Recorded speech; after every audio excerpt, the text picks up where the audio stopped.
If you're in the market for investment-worthy bags, watches, and fine jewelry, Rebag is the answer. Rebag is a luxury resale marketplace where each piece is carefully vetted and verified by experts to ensure quality and authenticity. If you're in the market, use Rebag to buy and sell finds from the world's top brands, including Hermes, Chanel, and Cartier. Head to Rebag.com to get 10% off your first purchase with code REBAG10. Shop today at Rebag.com. That's REBAG.com and use promo code REBAG10 for 10% off your first purchase. Diets and workouts, you've done the work, so why can't you get to your goal weight? That's because up to 70% of your weight is predetermined by your genetics. So while you've been told that it's all about your willpower, you're actually fighting your biology. Don't do it alone. Found's Doctor Design program uses medication as part of a treatment plan that targets your body's unique biological needs, so that your body works with you and not against you. Take the quiz at joinfound.com to see if Found's weight loss program is right for you.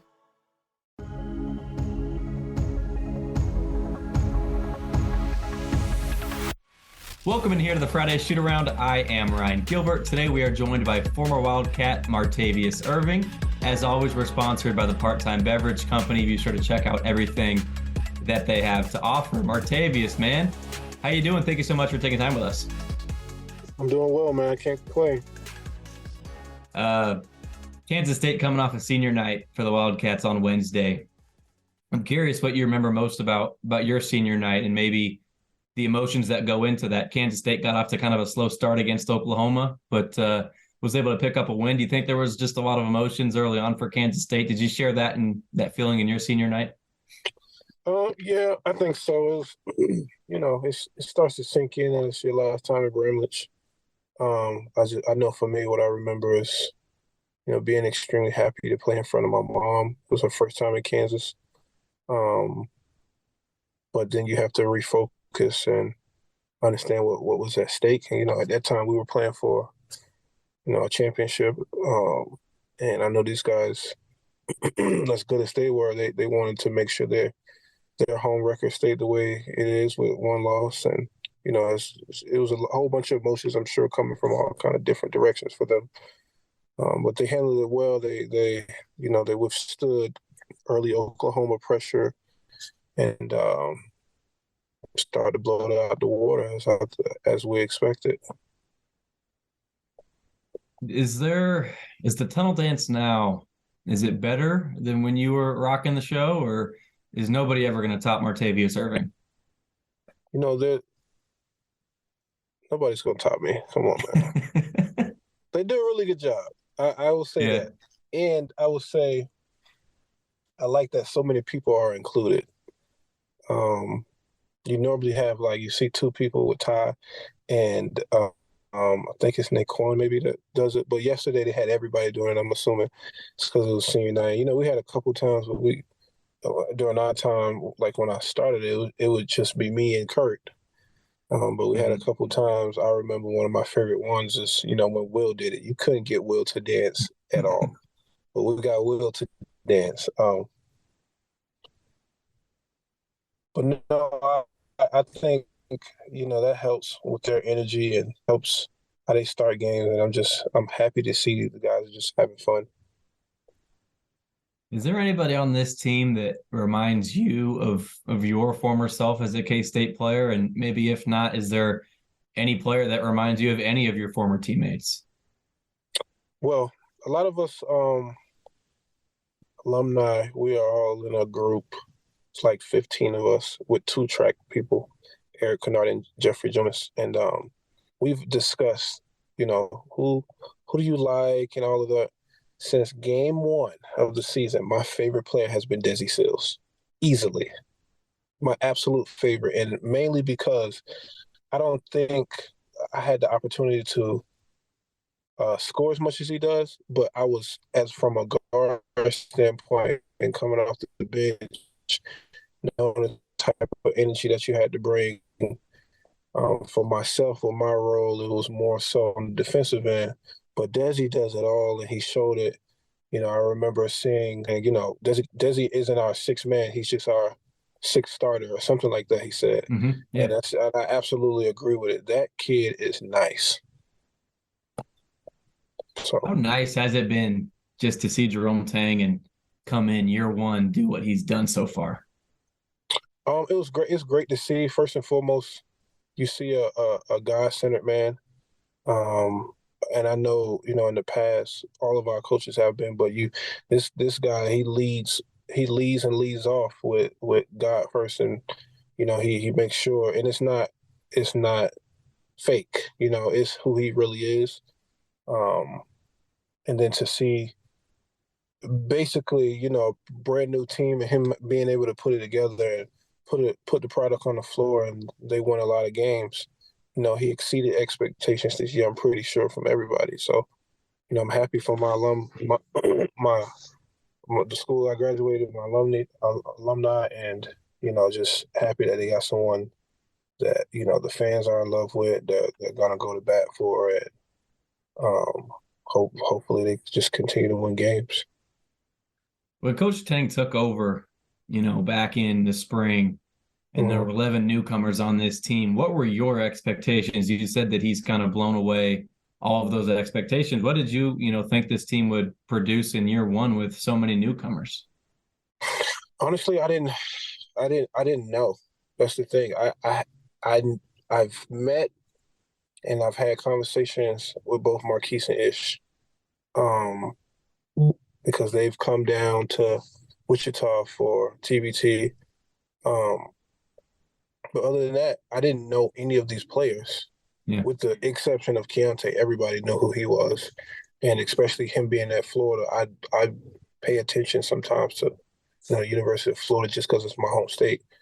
But everybody knew who Keontae was and knew what he was projected to be before his situation. But other than that, it was no expectations, to be honest. It was just like, gotta hope for the best, because we don't know what type of product you're putting on the floor. We don't know if you got enough time for it to mesh. And, we was happy that it did. I'm pretty sure everybody's happy that it did. K-State won the Big 12 with you as a player back in 2012-13 season. What are the similarities that you kind of see from this team that you guys had back then 10 years ago with Bruce Weber's first season? I think first and foremost, the similarities you have is your two best players is a wing and a point guard, and at that time was Angel and Rodney. So two very good floor generals, very smart point guards, can score the ball, distribute the ball, and then two very reliable and elite wings in Keontae and Rodney. Score the ball as well. Both score the ball. I do think they are more athletic than we were. I think we had a lot of length with Shane and with J.O. It's hard to really compare. Other than those two, it's really hard to compare. I guess some of the energy that I feel like I brought off the bench, and the same as Desi, but it's not too much. They use a lot of the athleticism. We had Gip, so those are two different types of, players and teams and stuff. We played fast, and defended well and all of that, but I think they're more athletic. They're long, and like Naquan is just long and just jumps out the gym. So it's one of those, it's just two completely different teams, but they both work. You mentioned Naquan. You also talked about Desi Sills earlier on. These two players, and I guess you could throw David Gasson in this mix, Cam Carter, but those two guys have kind of been, kind of the X factors, the important guys down the stretch recently for Kansas State. What can those two guys mean for Kansas State? And do you have to have that third consistent scorer on a nightly basis, or is it just kind of, one of these guys has to step up here and there? But overall, how important can these two guys be? We need the consistency now, because when you hit March, it's really, win and go home. We know that they're guaranteed to go into the tournament. So at the very least, you are guaranteed 2 more games. So it's up to you, and the full team on how many games that you will play. And I think those two guys, start with Naquan. To me, he got to stay on the floor. A lot of times he get called for what I think are not fouls, but I'm not going to be the Big 12 referee complaining guy. But whenever he's on the floor, he's a difference maker because of his length, because of his versatility, his ability to stretch the floor. He protects the rim.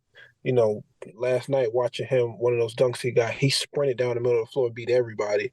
Mm-hmm. And that type of stuff you can't teach. That's just that's just sheer will and athleticism, and his ability to guard multiple positions. Obviously, switching helps. He just got to stay on the floor. I think going into March, I don't know how many. I think I read something that said he averages about 26 minutes a game over the past few games where he's been playing well. That may need to get increased, and having him on the floor is really important. And then for Desi, it's just, I see the coaches saying he's the Mr. Energy guy. He just got to bring that dog every night because, it's his last ride. He don't get another chance. And he is really good. Like, he's really nice in my eyes. I think he's really a really good player. And he compliments everybody so well. And he just got to be able to get on the floor as well, stay on the floor, and everything else just falls into place. And he always is making the right decision. I love his aggressiveness. He plays with a chip on his shoulder. He defends well, shoots the ball well. He lets Marquise play off the ball. All kind of things that he brings to the team, and having those two guys step up along with Keese and Keontae, it makes them really dangerous. Wrap up the first half with this, Martavious, K-State lost just one home game all season long, had some struggles on the road. How special was Bramwich Coliseum this season, and how much of a difference do you believe that it really made with that home court advantage? It's like having a sixth man out there, really, to be honest. And I think it made all the difference. As a player, you play basketball, you love it. You want to play at the highest level, absolutely. But when you get in front of people and there's 12,000 fans in there, your adrenaline goes to another level. Your focus goes to another level. You're wanting to impress and make them happy by getting a stop or getting a block or making a shot, and ultimately winning the game. All of that goes to another level. And, Bramlage is as good of any place, not just Big 12, but in the country. Over my 4 years, I was able to play in a lot of places, and I always remember my senior year Big 12 media day, talking to Elijah Johnson. He said, "This place to play," and that shows you. And that was 10 years ago. Nothing's changed. It's just newer. It's just younger students there. So. Bramlage plays a big part in that 15-1, 16-1 record, for sure. He's Martavious Irving. I am Ryan Gilbert. We'll go ahead and take a quick break here on the Friday Shoot Around. Picture this nightmare scenario. You're hosting friends for the big game. It's neck and neck in the fourth quarter, and suddenly you realize you're out of drinks. You start to sweat. Your friends start to turn on you. You're forced to go on a last-second drink run and end up missing the game-winning touchdown while in line.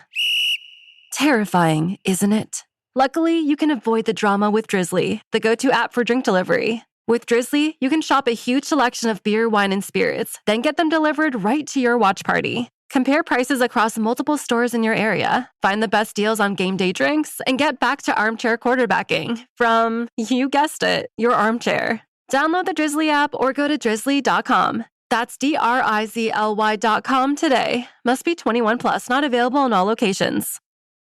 Welcome back in here to the Friday Shoot Around. I am Ryan Gilbert. Once again, we're joined by former Wildcat Martavious Irving. Martavious, we're into March now. This is where, it starts to get real. Kansas State, if you had a chance to talk to not only the coaches, but more importantly, the players on this team for K-State, what would be your message to this team? You guys went to the Elite Eight your freshman year, right? Had an amazing run, beating Xavier. in the Sweet 16, but also your senior year, you got bounced in the first round. Kind of just shows you how fragile a season can be in March.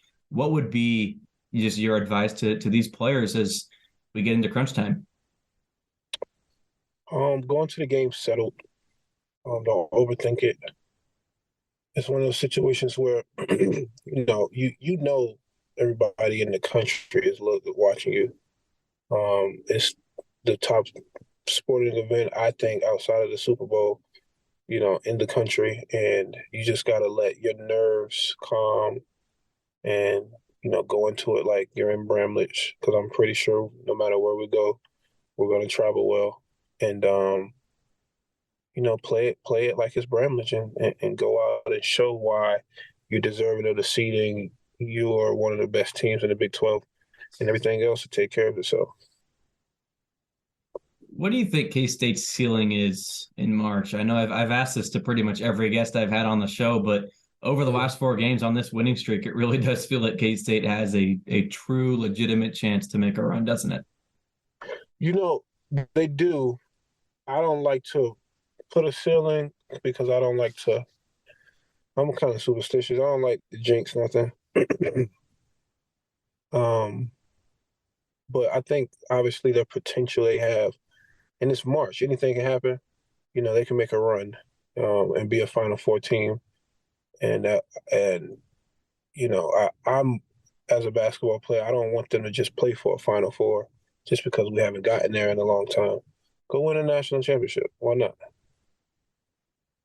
I don't want why not? I was gonna say if they wasn't capable, they wouldn't be projected a 2 seed. So why not? I hate to bring this up, I really do, but what happened in that LaSalle game? Did you guys overlook them? What went on there? In all honesty, man, it's kind of a blur. I have never revisited that game. All that I can remember is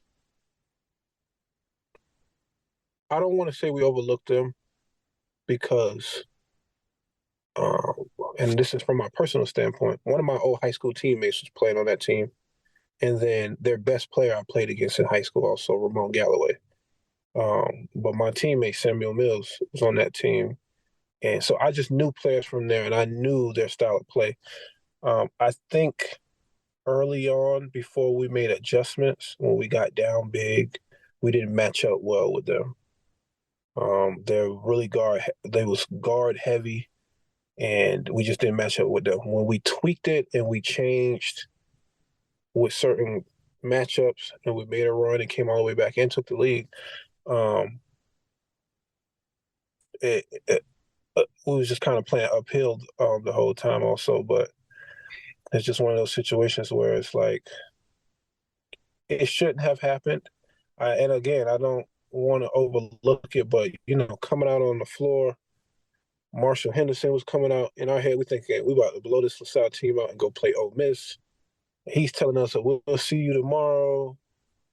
It was a whole bunch of things instead of focusing on the task at hand. So we could use every excuse in the book, but it was something that we should have. It was set up for us, and this is why I was saying with this team, it was set up for us to meet Wichita State in the Elite Eight. That's how they set it up. The NCAA tournament, our brackets were made to go that way. We was projected to be a 3 seed, and they decided to put us a 4 seed. This is just how the NCAA tournament does for the sake of matchups, and we just didn't uphold our end. So K-State likely is going to be playing in Des Moines or Denver. What do you think the first couple of rounds will just kind of look like for Kansas State in the NCAA tournament?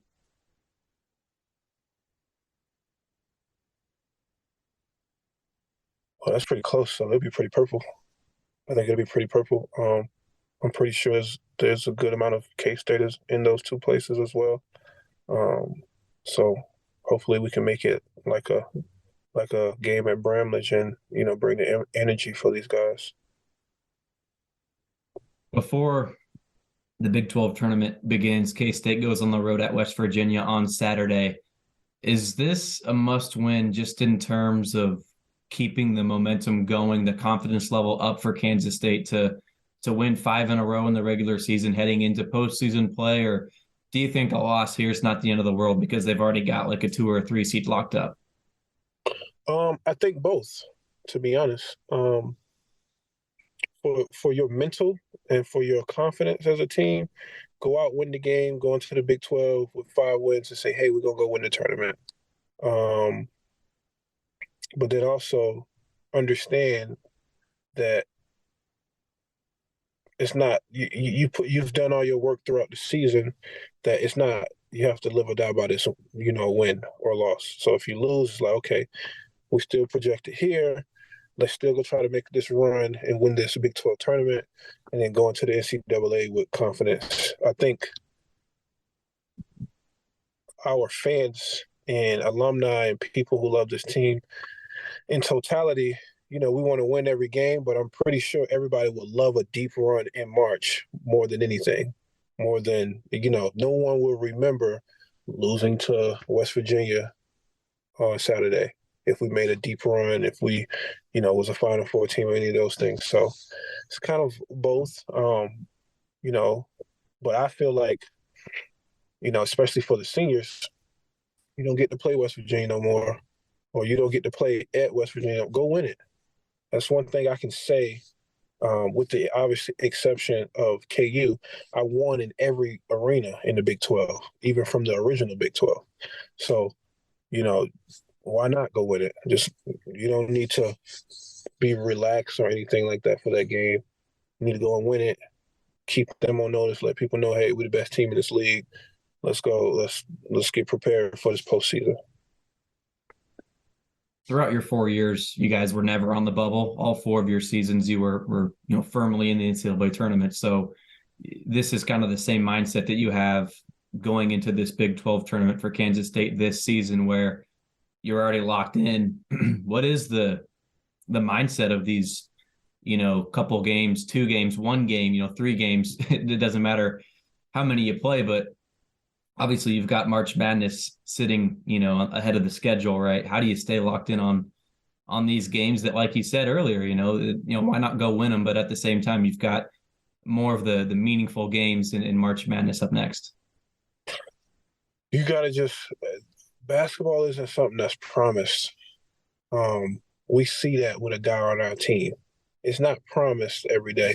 So you wake up every day, you thank the Lord that you can, do what you're doing, and I wake up and do the same thing. I thank God that I can still go and work out and play basketball and still go and be a realtor and things like that. And I'm pretty sure these kids got to wake up every day and say, hey, look, I'm not promised this tomorrow. And, especially for the seniors, I'm not going to be able to play in the Big 12 tournament no more. I'm not going to be able to play in front of so I need to treat every game like it's my last, regardless if everything gets locked up or regardless of what the main goal is, because it's not promised. If you go and win this Big 12 tournament, and I don't know when the last time K-State did, but you go and win this Big 12 tournament and then lose the first game, and knock on wood, but lose the first game in the NCAA tournament. Yeah, we want to make a big run, but you still was memorable because you won the Big 12 tournament. And even if you win the Big 12 tournament and go all the way to the Final Four, you got to try to win every single game and not look at what the ultimate prize is. Go on 1-0 every day is the most important. Yeah, Tank tweets that all the time after a win, go 1-0, right? Yeah. I want to ask you about the coaching change that you went through. Marquise Noel and Ish Massoud went from Bruce Weber to Jerome Tang. What was the transition like for you, just going from Frank Martin to Bruce Weber? That was kind of a blur too. It all kind of happened within a few days, I would say. We lost to Syracuse in the tournament, and it was more so even before the Syracuse game. We were just going through so much drama off the floor with Jamar Samuel's situation. And the night before the game, we had film, and Frank came in late to film because he was out there fighting for Jamar. We had already known what was about to happen. We just didn't know that Frank was going to leave. So it was just so much drama going on because, to this day, Jamar's one of my closest friends. Literally in October, I was at a wedding with him, and he just, I felt so bad because it was his last game and he didn't even get to play it. We could have kept going if we won, but it ultimately, I forgot. I think we played Southern Miss before. Was his last game, and I just felt like that was unfair. So after that happened, and then, Frank decides that he's leaving, it was kind of a blur. Like, I was at home in Fort Lauderdale. We was on spring break when we all found out. We look at our phones. We got a text message that said, "Hey, I'm leaving." And then he said on ESPN a few days, he get introduced to South Carolina. And then at the time, AD John Curry is like, "Hey, we need all you guys to come back." We all came back. We go into the locker room. He asked us, "What do you want in a coach?" Everybody says what they want in a coach. A few days later, Bruce Weber walks in. And that's just kind of how it went in a matter of a week and a half. It was a whirlwind, and it was kind of blurry, but yeah, it was crazy. What was your favorite memory playing at K-State? I have so many. I do really have a lot. My favorite memory, man, There's a lot to choose from. it is. I think as a freshman, when we beat #1 Texas, that was a really, really exciting game. Sophomore year, I think obviously beating KU at home on Valentine's Day when Jake went crazy. Mm-hmm. That was a lot of fun. My junior year, it would probably be. It was a lot going on that year. Might have to skip junior year. Senior year,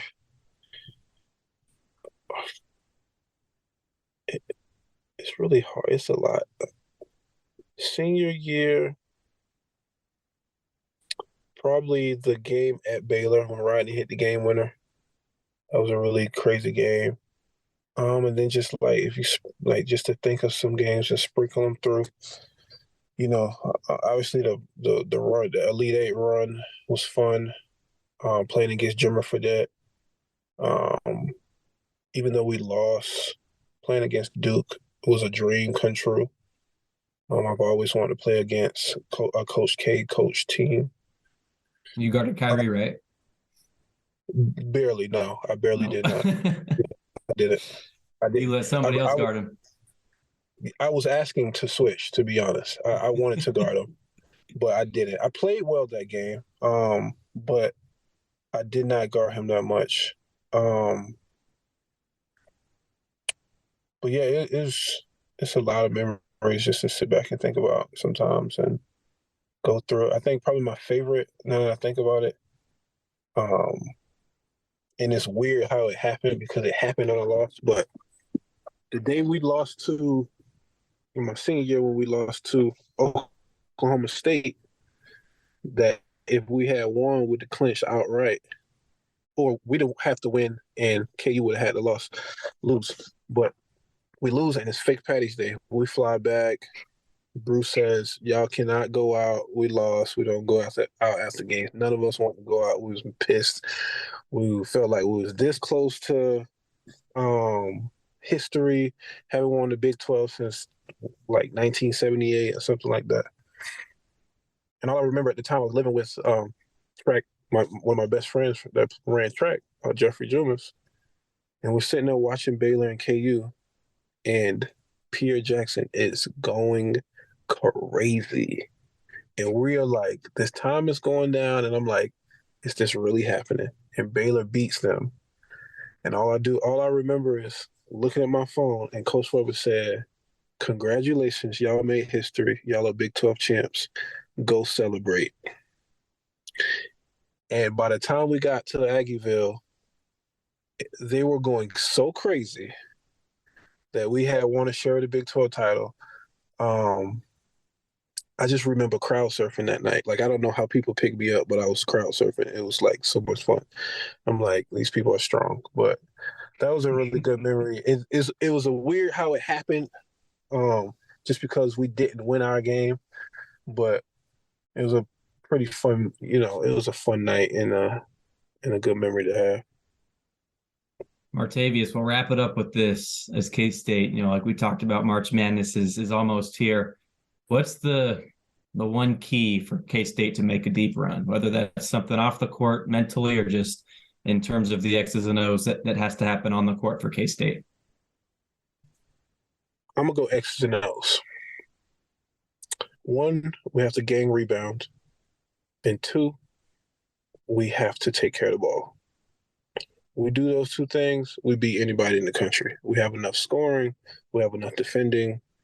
We got enough length. We got enough everything. The team is pretty well rounded. There's times where we get out rebounded, and there's times that we turn over the ball. It happens. Basketball is a game of mistakes. Those 2 things, everything else will take care of themselves. Off the court, stay completely calm. Stay in the moment. Understand what's going on, but don't let it get you outside of yourself. Don't let it rattle you. Don't let it be in the tournament. You go out and do something that you haven't done all season. Stay the course. Do what's gotten you to, 23 wins now, and a top 10 team. Everything else will take care of itself. Martavious, I appreciate you joining me, man, and look forward to following at the end of this season for K-State. Absolutely. Thank you for having me. Once again, he's Martavious Irving. I am Ryan Gilbert. This is Friday Shoot Around.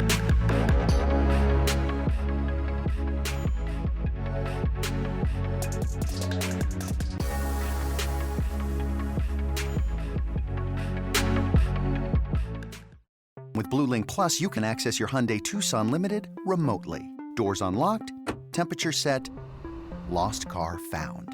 There it is. Get complimentary class-leading Blue Link Plus. Call 562-314-4603 for complete details. Who is June Carter Cash? You don't know music until you know June. Experience the artist and icon story of talent, ambition, and loyalty. She had this spark, the it. June. New documentary now streaming exclusively on Paramount Plus. Go to Paramount Plus to try it free. Terms apply.